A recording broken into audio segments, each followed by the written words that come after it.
Okay, Assalamualaikum and very good day to all of you. So today we're gonna start our new chapter, which is chapter 3. In this chapter 3, we will learn about Bernoulli's equation. So this is a good example to explain about the Bernoulis principle. Okay, so for example here, there's a one person which is standing near a railway, maybe doing a selfie or whatsoever or recording a video. Okay, so when the trains coming with a very high speed past him, okay, he will feels that he's nearly wants to falling into a railway. So why does it happen? Okay, it is because of the velocity of the air in front of him, okay, increase because the train move very fast faster. Okay, the trains move in this direction very faster, so it caused the air velocity here increase. Yeah, so according to Bernoulli principle is stated that the pressure of moving air decrease as the speed of the air increase. Okay, so again, the pressure of the moving air here, the pressure here will be decreased, pressure will be decreased because velocity, because the speed of the air here is increased. Okay, which is at the front area here. So since this guy standing near to this railway station, so the higher atmospheric pressure which is behind him will push him forward. Okay, because here this area is lower in pressure, so and this area is higher in pressure because of the atmospheric pressure. That's why he feels like he nearly want to falling down into this area. Okay, so this is the examples of the Bernoulli's principle. So basically in this chapter there are three outcomes that I aim for you to achieve at the end of this chapter. Okay, the first one is you will be able to uh, define or to use the continuity equation in which that to relate with the volume of flow rate and velocity of flow between 2 points. Okay, so what is the continuity equation? Okay, and how does it relate to volume of flow rates and velocity of flow rate between 2 points? Okay, to for example point 1 and point 2. So how can we relate the volume of flow rate and velocity of the flow between these two? It is can be explained through continuity equation. Okay, so my first part of this video is about the continuity equation, and then after that we will focus on what is Bernoulli equation and how can we apply Bernoulli equation in a fluid flow system. And last part is you will be able to apply the concept of Torricelli's theorem in order to calculate the flow rate, okay, from a tank, and maybe time to which is required to empty a tank. Okay, so these two equations is actually quite related to each other. Okay, and this is the content outline, which is I will cover in this chapter. So maybe if you want to get any other reference other than my slide, maybe you want to refer to any books, okay? So you can search through this content outline, okay? So in order to make the explanation become easier, okay, I will divide this chapter into four different parts. Okay, so the first part I will cover about um, continuity, okay, which is I explained earlier about the continuity equation. So how can we relate the continuity equation with the Q, V, and other parameters which is used to measure the flow rate. And after that, we will learn a little bit about the pipe and tubing, and maybe about the types and categories of the pipe or tubing which is usually used in the industry, and what are the selection factors that you must consider in order to choose the right pipe or tube. Okay, so this one is more like a theoretical knowledge. Okay, and if you notice that I divide the part into left and right side. Okay, so the right side which is involve the mathematical equation, but the left side is just only the theory. Okay, the fact. Okay, but however the knowledge from this one gonna be used in order to do the calculation on the right side. Okay, and the third part is we will look into Bernoulis equation very deeply. Okay, and however actually in Bernoulis equation there are some limitation in Bernoulis equation, and that's why there's another term coming in which is Torricelli's theorem. Okay, let's start with the first part which is continuity or principle of continuity or continuity equation. So how can we use the concept of continuity in measuring the flow rates of the fluid? Okay, well, before we learn about the continuity equation, you have to know first a few basic flow rates equation which is usually used to measure a flow rate of the fluid. Okay, so let's go with the first one which is volume flow rate. Volume of the flow rate, sometimes it is denoted as Q, okay, and the unit is meter cube per second, is actually obtained by multiplying between area and velocity. So we know that the area's unit is meter square and the velocity is meter per second. So this combination between these two units, okay, these two parameter make it become m to the power of 3 per second. Okay, so how do I get this? So let's try with this one, meter times with meter per second. So you get meter to the power of 3 divided by second, which is the unit of volume flow rate. Even the title is have volume. So volume usually in the is V, the unit is m to the power of 3, meter to the power of 3, meter cube. Okay. Okay, let's take a look at the second one. Oh yeah, by the way, this one is the SI unit. Okay, if you want to convert into any other unit such as English unit, okay, so you have to use the unit conversion factor. Okay, and the second one is actually wake flow rate. So what's the difference between wake flow rate and volume flow rate? Okay, wake flow rate is denoted as W. Okay, so we always use wake, okay, in the chapter before, in which that wake is refer to the unit of N. Okay, wake is force time, uh, sorry, wake is actually types of force. Okay, so Newton divided by second. This is the unit for wake flow rate. Okay, so how can we calculate the wake flow rate? Is actually from this formula. So I'm pretty sure in chapter before we are really familiar with this sign, which is specific wake. So we use specific wake and times with the Q that we get from here. Okay, then we will get the wake flow rate. Okay,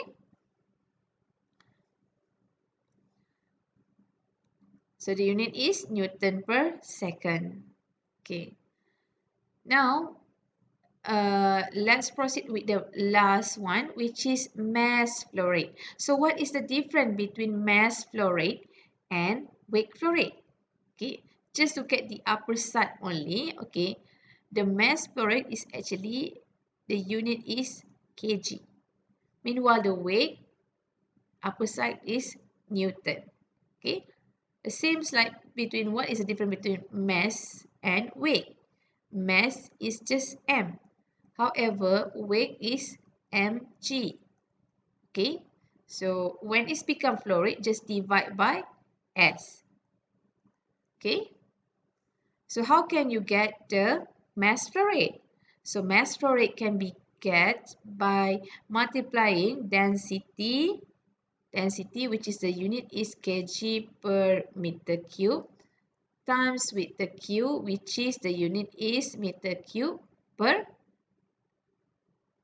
second. Okay, so if you cancel between this, so at the end you get the unit is kg per second. So same like this one. Okay, I hope that you really care about these three parameters. Okay, because you're gonna use it later a lot in this chapter. Okay, so before we can understand what is the continuity equation, it is very important for us to understand first what is the concept of steady state flow in a fluid flow system. Okay, so for example, we have this kind of venturi shapes of tubing which has two different points, which is point 1 and point 2. Okay, so what does it mean by steady state flow? The steady state flow means that the fluid which is flow from point 1, okay, to point 2 at a constant rate. Okay, so in which that at a constant rate, the quantity of fluid flowing past any section in a given amount of time is constant. Okay, maksudnya quantity of the fluid flow dekat any section, doesn't matter dekat section 1 ke ataupun section 2 ke, okay, dia punya quantity will be the same at a given amount of time. Okay, so if there is no fluid added or stored or removed from section 1 and section 2, okay, the mass of the fluid flowing past section 2 in a given amount of time must be the same as it passed through section 1. Okay, so maksudnya kalau there is no other fluid, okay, for example there is only like we put only like 1 liter or 1000 liter, okay, flowing from point 1 to point 2. Okay, if there's no other fluid being added or there's no other fluid stored or there's no other fluid being removed, okay, uh, it we will assume that in a steady state flow, okay, mass of fluid at point 1 will be equal to mass of fluid at point 2 at a given amount of time. Okay, so now we will look thoroughly what is continuity equation and how it's been derived. Okay, so by looking at this diagram that I show you just now, we assume that under steady state flow, mass of the fluid passed through point 1 is the same as the mass of the fluid, mass flow rate of the fluid pass through point number 2 at the amount of time given. Okay, so therefore we can write that mass of flow rate at point 1 will be equal to mass of flow rate at point 2. Okay, so mass flow rate can also be derived from this equation, in which that the rho is the units of kg per meter cube, okay, times with the area, which is in the unit of a meter square, and times with the velocity, which is in the unit of meter per second. So if we cancel out the unit here, okay, so it is shows that we can get the mass flow rate, okay, which is the unit is in kg over second. So both of the side we can rewrite in terms of a rho AV, okay, but consider at different point. This is the point 1 and this is at point 2.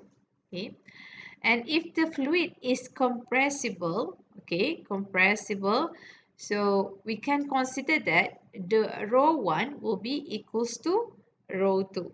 Okay, therefore, as the row can be cancelled out, okay, so we can rewrite the equation into this form, in which that now it will turn into a volume flow rate. So therefore, we can say that under steady state condition, okay, and a steady state flow, okay, when the liquid is compressible, the volume flow rate at point 1 will be equal to of the volume flow rate at point 2.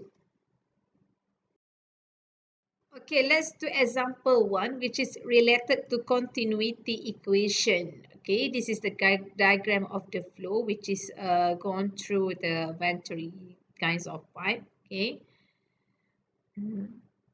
So the equation stated that, okay, if the inside diameters of the pipe at point 1 and point 2 are 50 millimeter, and point 2 is 100 millimeter respectively, and the water flowing inside the pipe at temperature T equals to 70 degrees C with the velocity is 8 meter per second, okay, at section 1. So V1 is given here at 8 meter per second. Okay, so calculate the following information, okay, in which that you need to get what is the velocity at V2, which is here.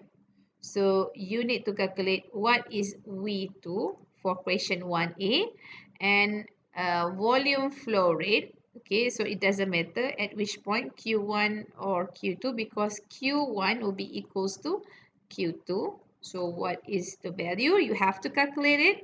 And what is the wake flow rate, which is wake flow rate, the symbol SW, and mass flow rate, M. Okay.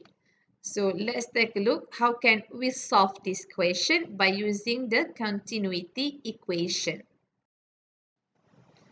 Okay, so let's take a look at the solution. So first of all, you have to be clear what you need to find from the question. Okay, so the question consists of three parts, which is 1A asks you to determine the V2, and B, which is a volume flow rate, the Q, and C is the mass flow rate. Okay, so what is the first thing that you should do?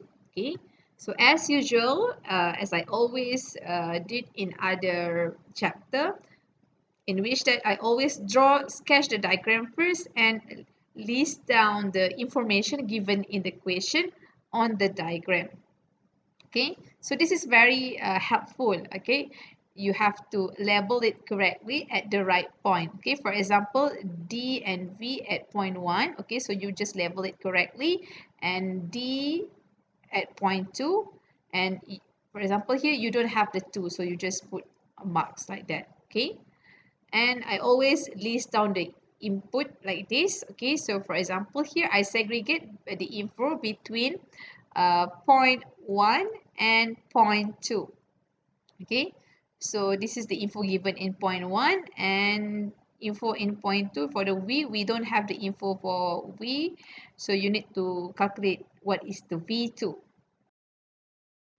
Okay, well, let's take a look at the first solution, which is the the velocity at section 2. Okay, definitely we know that we have to use this correlation, in which that we know that M1 will be equals to M2 and Q1 will be equal to Q2 if it's involved the fluid which is compressible. Okay, so we can use this equation to calculate all of this information. Okay, so for example, okay, the first one is you need to calculate the V2. Okay, so the best equation that you can use is this one, because the A1 actually you can calculate it because you already have the D1. So from D1 you can get the A1, and since the V1 is given, and A2 you can calculate it by using info from D2. So there you are, you will be getting the value of V2. Okay. So for B, which is the volume of flow rate, the Q, okay, Q, if you look at this part, okay, the Q actually can be calculated by using this formula, A times V. So since you already have V, it doesn't matter whether you use V1 or you want to use the A2 times V2 or A1 plus times V1, the Q will be similar because we know that with the continuity equation concept, okay, so it will be follow this concept, okay. And the next one, which is wake flow rate, W. So W, we can use this formula in which that you just multiply with the Y, which is specific weight, okay, of the liquid, times with the Q, the volume flow rate. And lastly, which is the M, mass flow rate. Okay, you just multiply between the density times with the Q. And again, this one, it doesn't matter whether you want to use at point 1 or at point 2. Both will be the same because it follows this concept in continuity equation. Okay, let's begin with the first one in which that you need to determine the V2. So as I mentioned just now, you will use this equation, okay? But you need to calculate first the A1, okay? A1 in which that you can calculate the A1 by using the info of D1 which is given in the equation, okay? And same goes to the A2. You need to calculate the A2 by using the information of D2. Okay. So lastly, by using this equation, you already have the A1, V1, A2. So you will be able to calculate what is V2. So in this case, the V2 is 2. The unit is meter per second. We will notice that the value of the Y or specific weight at that temperature is actually 9.59. Okay, so since W equals to Y times Q, okay, so you will get the W which is equals to 0.15. Okay, so the Q is actually you get from question 1B. Okay, so you managed to get the W is equals to 0.15. Okay, kilonewton per second. And next we proceed with the mass flow rate. So for mass flow rate, the unit is kg per second. Okay, so this one same, you can either calculate the M1 or M2. So if you calculate by using the M1, it should be rho 1 times with the Q1. If you gonna use the at point 2, so it will use at rho 2 times with the Q2. Both will give you the same answer. In this case, you need to get the information of a rho. Since the temperature of water is 70 degrees C, so the rho value for water at 70 degrees C, which is can be get from table 1. I will show you later how can you get the rho and Y, which is specific weight, from table 1. Okay. So since you already have the rho value, then you can substitute into this equation. Then at the end, you get what is the M value. Okay. So remember that in the previous slide, okay, in order to calculate the W, which is equals to a rho times with the Q, okay, and in order to calculate mass flow rate, which is rho times Q, okay, we need the information of Y, the specific weight, and information of rho, which is the density of the water at temperature 70 degrees C. So all this information, we can get it from table A1. Okay. So how can we use this table? So we know that the water at the temperature 70 degrees C. So you have to look at which is the temperature of 70 degrees C, and the specific weight is 9.59 and the density is 978. Okay, so here you already have the specific weight and density of water, in which that you can use to calculate the wake flow rate and mass flow rate for the water at the required condition. Okay, so up to this point, we already finished part 1, which is about continuity equation. So now we will proceed with the next part, which is about pipe and tubing. So in this chapter, it's not that difficult because it's just only involve about the theories, okay, the new facts that you should learn about pipe and tubing, okay. So however, the knowledge in this chapter will be used in order to get the properties of the tube or pipe that we're going to use in the fluid flow system, okay. So normally the commercially available pipe and tubing is used different methods, okay, or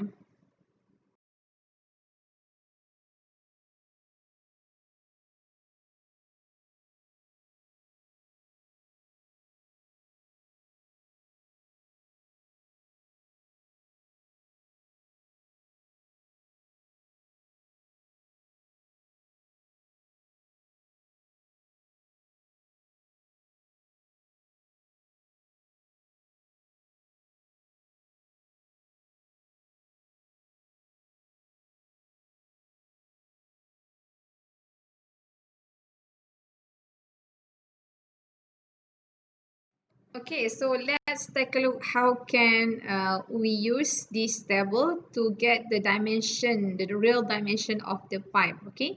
So from this table, okay, if you look at this table, this one is actually a dimension of steel pipe, which is called schedule 40, okay. So if we look at the first one, okay, nominal pipe size in inch is 1/8, okay. So they call it as a 1/8, okay. So just have a look at the dimension of the pipe, okay. So for example, at this size, it has outside diameter with 0.405 and the wall thickness is 0.068, okay, and 0.269 for the inside diameter, and even is provide information about the flow area, okay, which is 0.00394, okay. So just take a look at the wall thickness, okay. I just want to compare schedule 40 pipe with another pipe, okay. So at the nominal pipe size 1/8, okay. So now in this table, which is show you a nominal pipe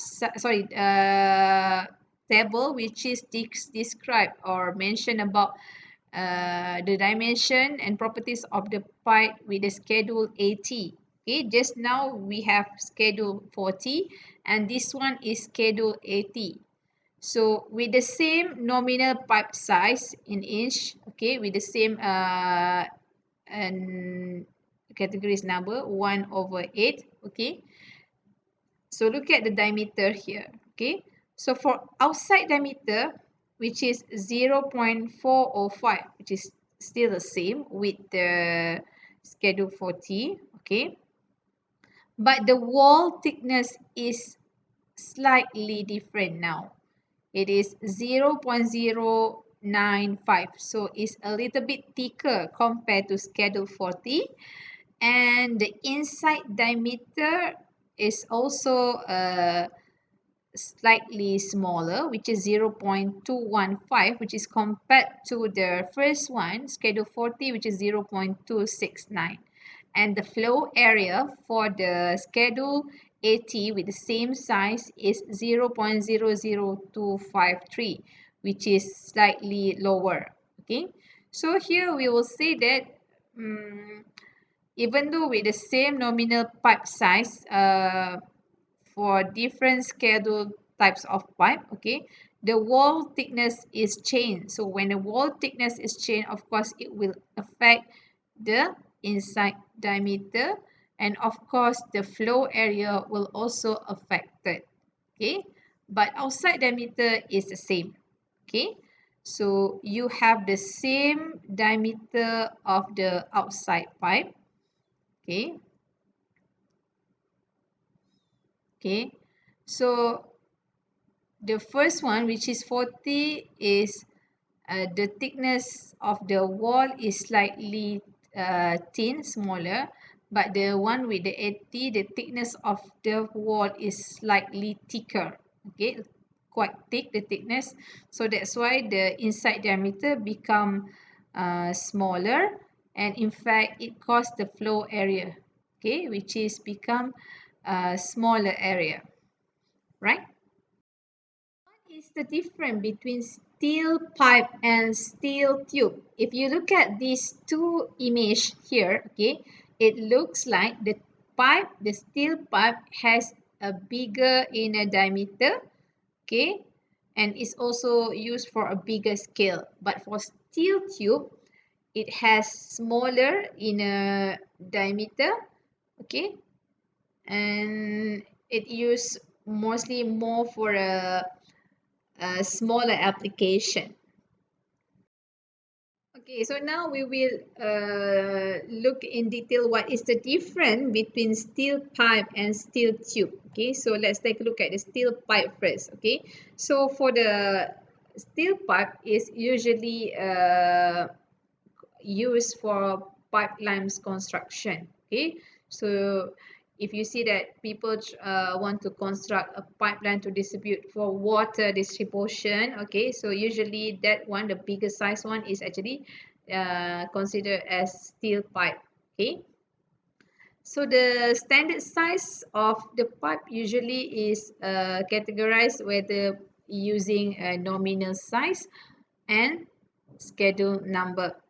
Okay, so the schedule number is actually related to the permissible operating pressure of the pipe and the allowable stress of the steel in the pipe. Okay, so why they number it is actually referring to the permissible pressure and also the allowable stress on the steel pipe.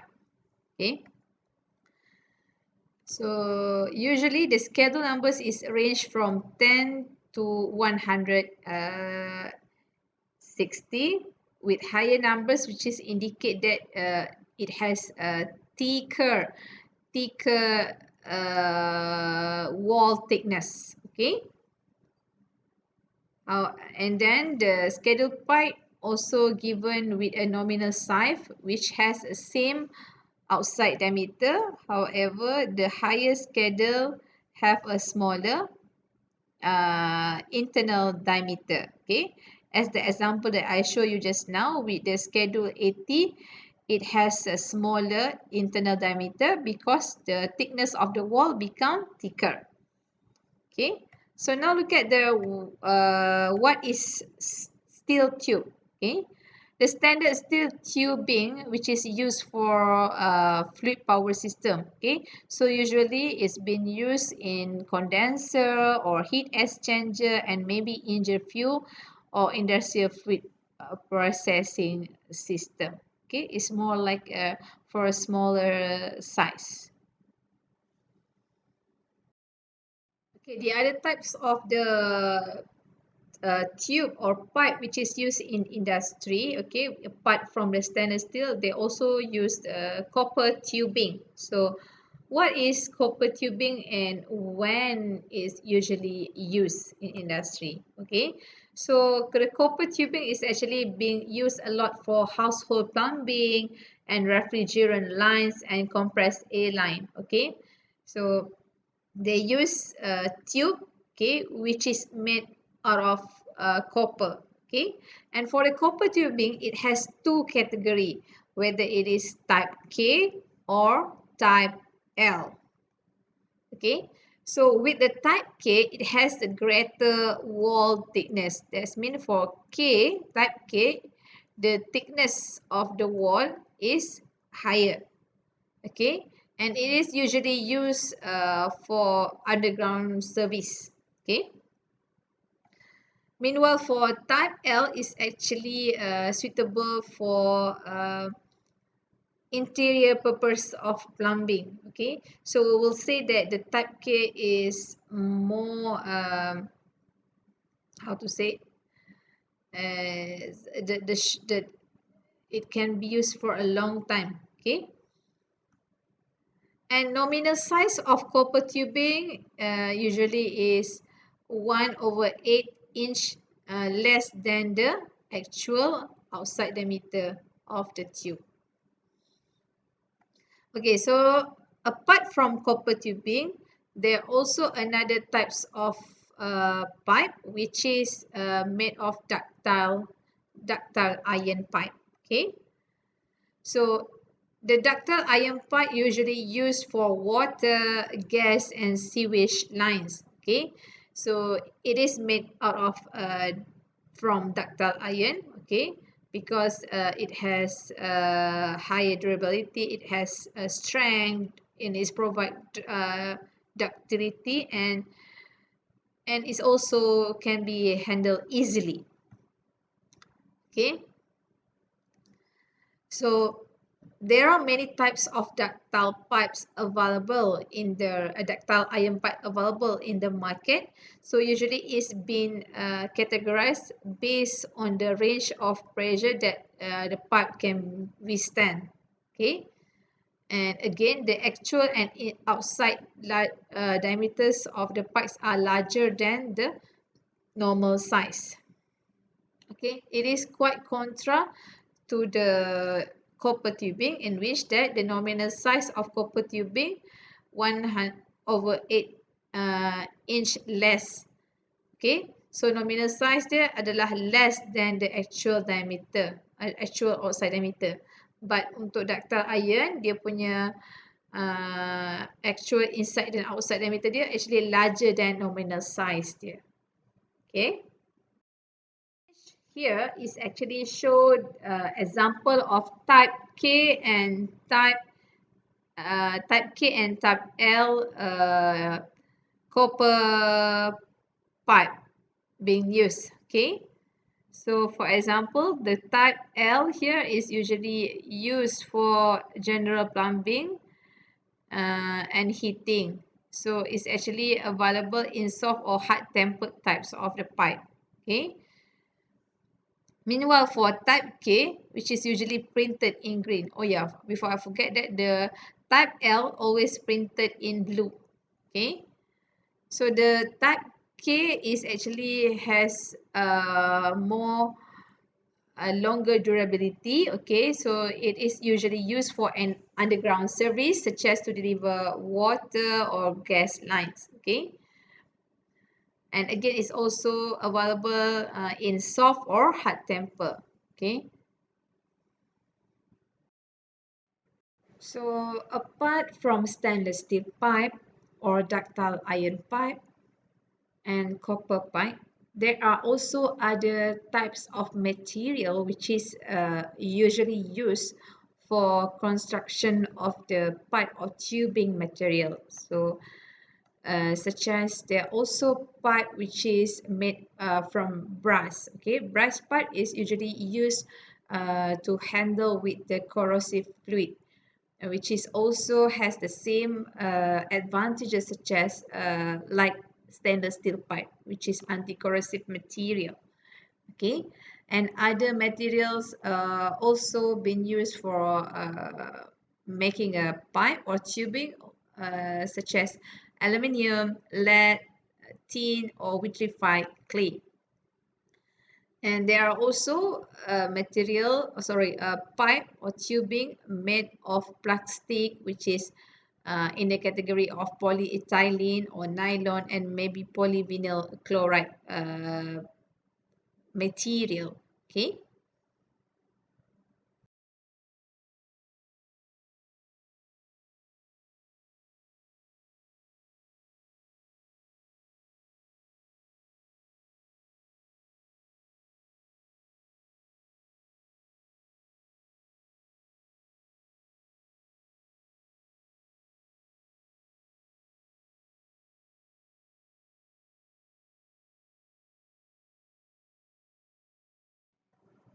Okay, so let's move to the part which is flow areas. Okay, usually a particular types of pipe or size of pipe and tubing which is listed in the table or appendix is being provided with the diameter and flow areas. Okay,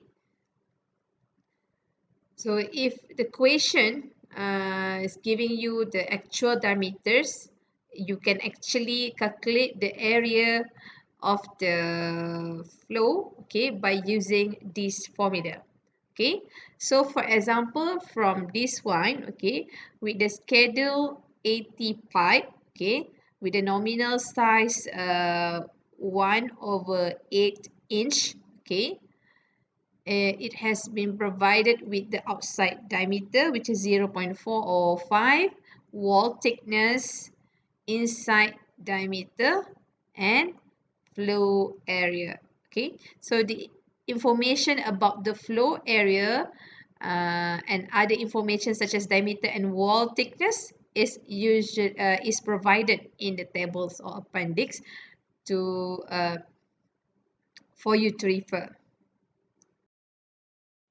Okay, so before this, I already explained, okay, the categories of pipe and tubing available, okay, according to a different specification, okay, such as we have a normal size or nominal size, okay, to categorize pipe with different dimension, and there are also pipe which is made of different types of material. Okay, so now we will discuss on what are the factors that might be affected for us to choose what is the right velocity of the flow in a fluid. Okay, so the first thing that we should consider when choosing the right velocity is the type of the liquid. Okay, whether it is the types of fluid, whether it is maybe liquid or gas, and in fact the types of the fluid will be affected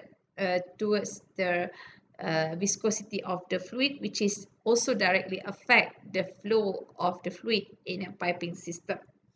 Okay, and the second things that you should consider as well is the length of flow system. Okay, so how far is it you want to transport your liquid? Okay, if it's maybe far away or just at a shorter distance, okay, so you have to consider that before you choosing the right velocity of a fluid. Okay, and the third factor, which is the type of pipe and tube that you chosen. Okay, so for example, if you are using a stainless steel pipe, might be different. Okay, velocity if you are choosing maybe like I don't know, maybe copper pipe. Okay, in which that the surface of the pipe which may have a factor of friction, okay, between the fluid and the surface of the pipe, in which that the material itself may affect, okay, the friction force between the fluid and the surface of the pipe. And the next one will be the tolerance of pressure drop. Okay, so how much is the pressure drop occur when you try to transport the pipe? So this thing is related to the pressure or maybe the elevation that you want to transport the fluid. Okay, and the other factors is that the connected device to the pipe, okay, such as like pump or valves. Okay, so these are the device that may be used to, like maybe if you are using pump, it may be used to increase the pressure. So when you increase the pressure, it will affect the velocity of the flow, or maybe valves that you install, which is maybe slower down the flow. Okay, and the next factor, which is very important factor, which is temperature. Okay, so the temperature plays important roles because it affect the properties of the fluid. Okay, so for example, if you are try to transport a fluid, okay, for example, in a hot environment, okay, So it may need less power, okay, so the liquid might flow easily. But if you are transporting a like fluid in a cold environment, maybe like 6 degrees C or 4 degrees C, in which that the liquid will intended to turn into solid, for example. Okay, so these are the factors that you should consider, the effect of temperature when you are choosing the velocity, the right velocity of the flow in a fluid. Okay, and next one is the pressure. Of course, the pressure will affect the velocity of the fluid. Okay, so if that place or point has a higher pressure, okay, it will generate higher velocity. Okay, and lastly is the noise. Okay, so depends what kind of the fluid that you choose, a velocity that you choose, and how can it affect the noise which is occur during the flow system in a pipe. Okay, so now we come to the end of part 1 and part 2 for chapter 3. So I'm looking forward to see you in the next video, which is part 3 and part 4 for chapter 3. Bye.